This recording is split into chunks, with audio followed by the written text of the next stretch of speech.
Hi, my name is Susan Weigel, and I'm the Youth Services Manager at North Regional Library of the Cumberland County Public Library System. Trivia question: what day is coming up that is a celebration day? It's also called Freedom Day. It's called Jubilee Day. It's called the Black 4th of July. Well, it's Juneteenth, June 19th. And in this book, Juneteenth for Maisie, written and illustrated by Floyd Cooper and published by Capstone Press. Young Maisie thinks that she's not free because she can't go outside and play because it's too dark, and she can't have a cookie because she has to go to sleep, and it's always Dad telling her no, there's something she can't do. But he promises her that the next day they're going to have a very special celebration, and she gets to learn what things were like for her great-great-great-grandfather Mose, who was born into slavery. There's also a very special guest, and you will see the back of his head, and you will recognize him immediately. So if you want to see who might be in this book that you actually know and will have seen many times, come into the public library and check out Juneteenth for Maisie by Floyd Cooper and published by Capstone Press.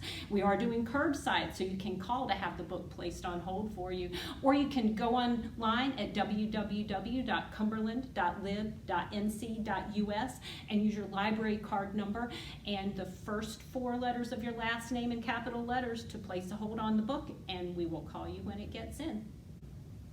Another book for you guys is called All Different Now by Angela Johnson, and E.B. Lewis does the illustrations on this. I have to say, Angela Johnson is one of my very favorite authors.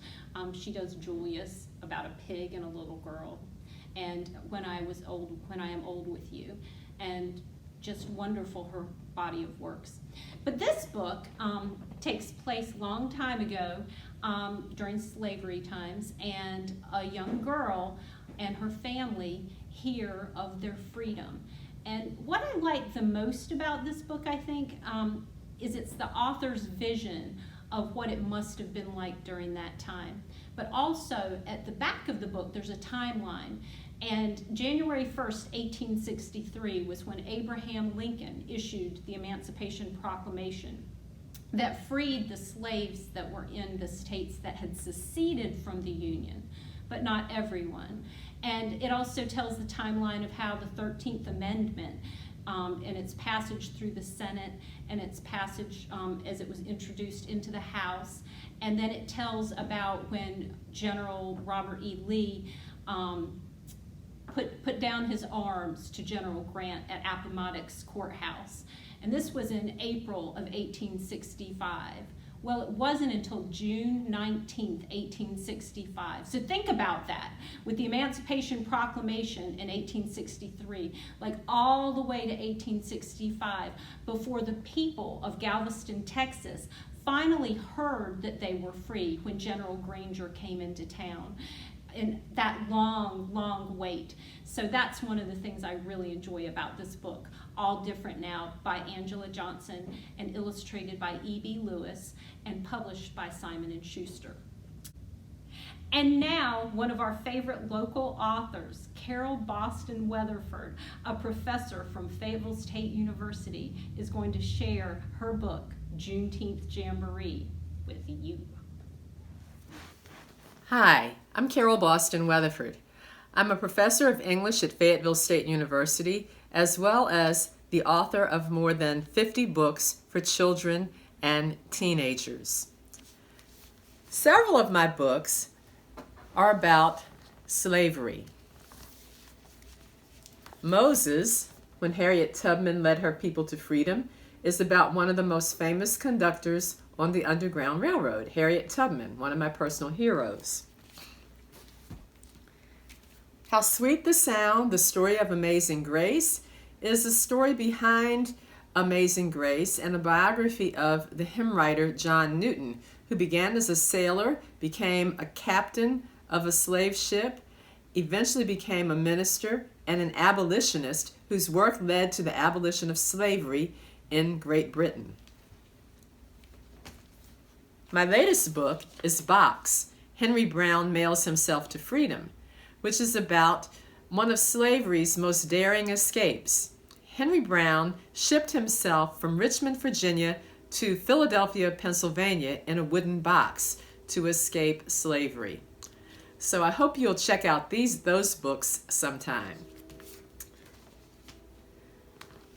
Some people ask me why I write about such tough issues, social justice issues for children. And I tell them that children are more sophisticated than we give them credit for. They have a much more absolute sense of justice than we do.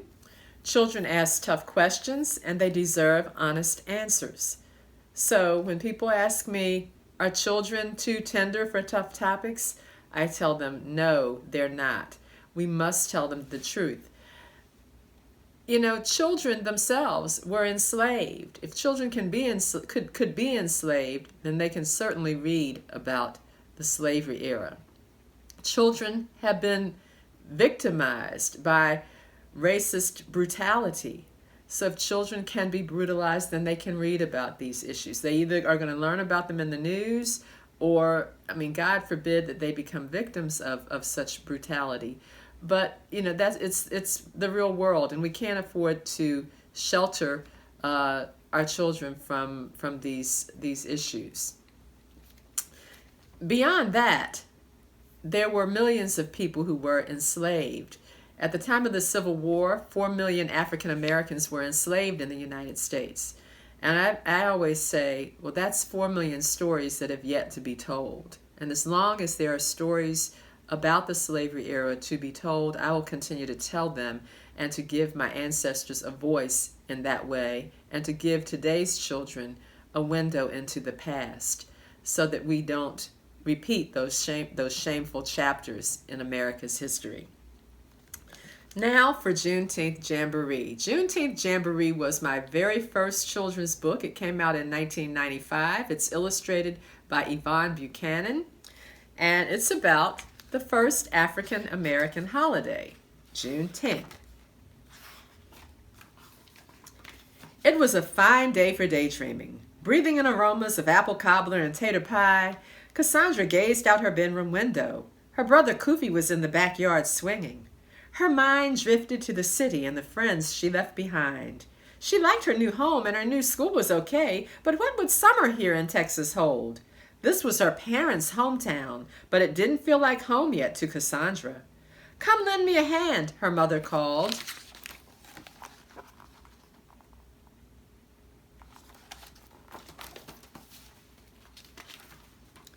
Cassandra raced into the kitchen, then stopped in her tracks. Dishes lined the countertops. From the looks of the place, her parents had big plans. "What's going on?" "It's a surprise," replied her mother. Cassandra thought for a moment. It wasn't anyone's birthday. "What kind of surprise?" she asked. "A Texas tradition," said her father as he bent down to kiss the top of her head. "You'll see." Cassandra helped make red velvet cake while her father fried chicken. Her dad was whistling, and every once in a while he danced over to where her mother was working and twirled her around as if they were dancing at a fancy party.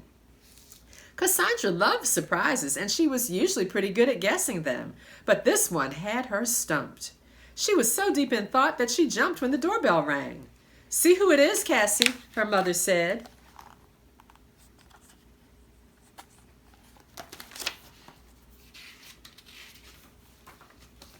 Cassandra could smell her Aunt Bet's rolls even before she opened the door. Texas didn't feel like home yet, but at least it meant that they were closer to family, especially her favorite aunt. "How's my beautiful niece?" Aunt Bet asked. "Fetch me an apron, would you, baby? Then get some cloves from your mama. We've got to get this ham ready." The whole time that Aunt Bet and Cassandra were fixing the ham, Cassandra pumped her Aunt Bet with questions. She quizzed her to see if she could figure out what this surprise was, but Aunt Bet didn't give a clue.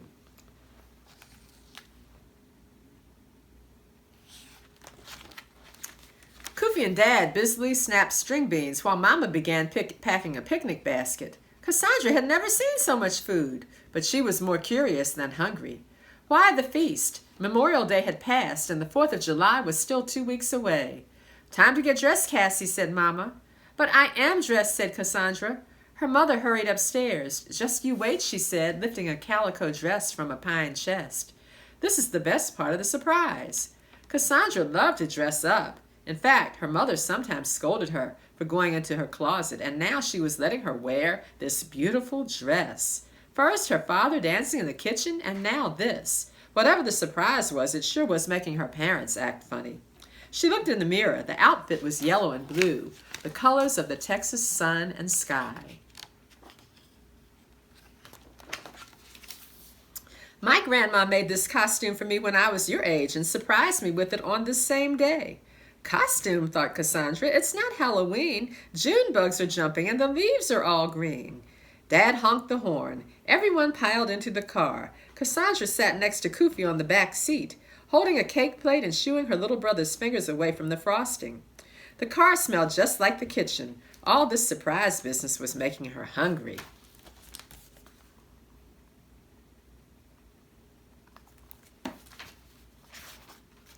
Within minutes, they arrived downtown. They parked at the church and left the food in the fellowship hall. Then they walked to the square. It seemed like the whole town was there. Some girls from Cassandra's school walked arm in arm with their long skirts and pinafores. Her parents pointed to a banner that flapped in the breeze. Juneteenth? Giggled Cassandra. What kind of word is that?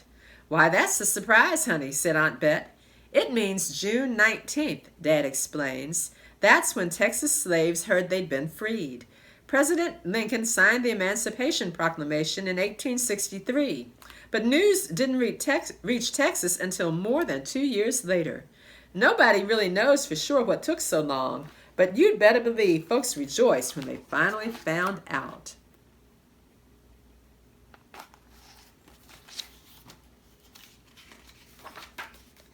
Imagine, sighed Mama. Cassandra tried to picture what it was like for people to hear such news. I bet they sang and danced and had a big barbecue, she exclaimed. Fiddlers began to play. Cassandra clapped. Aunt Bet slapped her hip. I want to see the ducks, Koofy begged. He and Dad walked to the pond.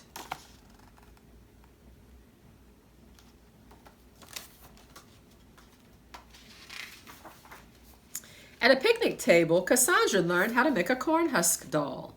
I'll call her Lizzie, she declared. A girl in a pink pinafore leaned over to look at the doll.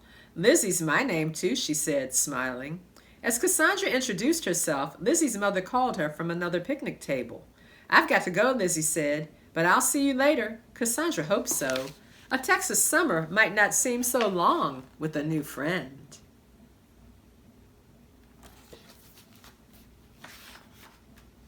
Look, balloons, yelled Koofy, tugging Dad across the square. The family weaved through the crowd toward the balloon booth. Can I have one? Koofy blurted.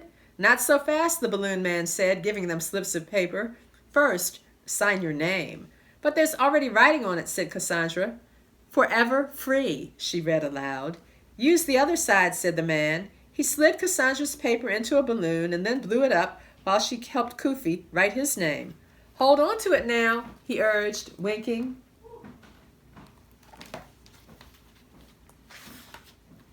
Under a shade tree, women showed off baskets and brightly colored patchwork quilts they'd made with their own hands. On stage, masked dancers whirled grass skirts to African drum beats.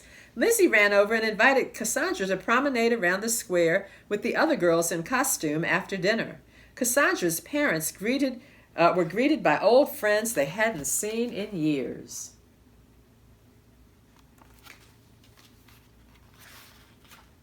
A bearded man carving a cane spun tales of the first Juneteenth.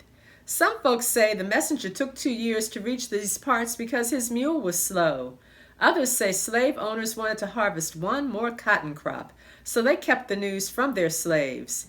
Me, I don't know whether to blame the mule, the messenger, or the master. One thing is sure, though, freedom was a long time coming, but it was mighty sweet. Cassandra heard her father whisper, Amen.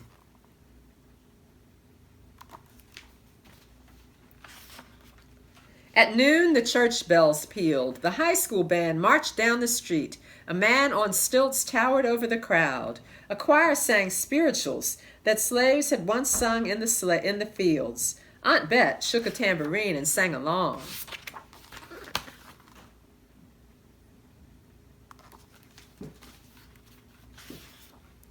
As the parade ended, the Grand Marshal said, "When the cymbals sound, let go of your balloons all at once."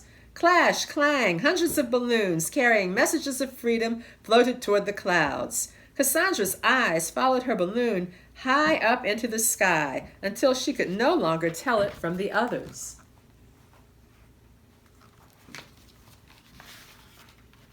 She imagined slave families celebrating their newfound freedom, jumping, shouting, laughing, and crying, their spirits taking wing like birds released from cages. The balloons soared higher and higher.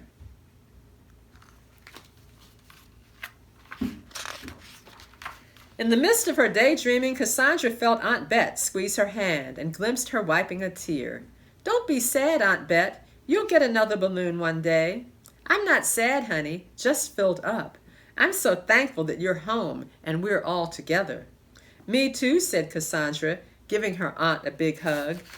"Me too." And that is Juneteenth Jamboree. Thank you so much for letting me share this time with you. Happy Juneteenth.